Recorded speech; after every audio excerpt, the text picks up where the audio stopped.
Le 15 octobre 1932, John Coffey demande à Paul Edgecombe de s'approcher de sa cellule.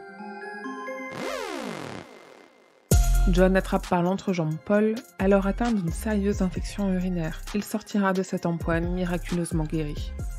L'histoire dont je vais vous parler aujourd'hui fait partie de ces histoires qui, en un mot, en une image, font remonter des émotions à quiconque la connaît. Elle fait partie de ces très nombreuses histoires de Stephen King à avoir été adaptées à l'écran, mais au nombre très limité des adaptations qui ont réussi à presque sublimer le texte.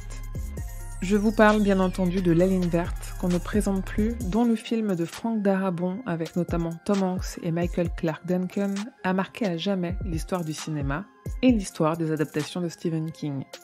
La Ligne verte, ça fait partie de ces histoires qu'on a envie de citer quand des personnes encore mal informées soutiennent que Stephen King est le maître de l'horreur.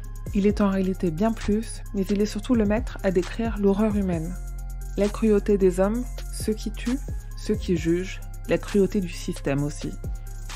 La Ligne verte, c'est probablement une des plus belles histoires de Stephen King, un roman profondément triste qu'il faut avoir lu, même si on connaît déjà l'histoire par cœur. Car ce roman n'est à la base pas tout à fait un roman, c'est en fait un roman feuilleton. Une histoire publiée en 1996 en 6 épisodes, soit un par mois.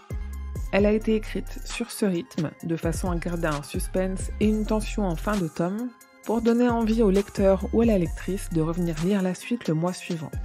Une particularité dans l'écriture qui a permis à King de nous donner un roman aussi profond que ses meilleurs, mais surtout une histoire au rythme plus régulier et plus équilibré.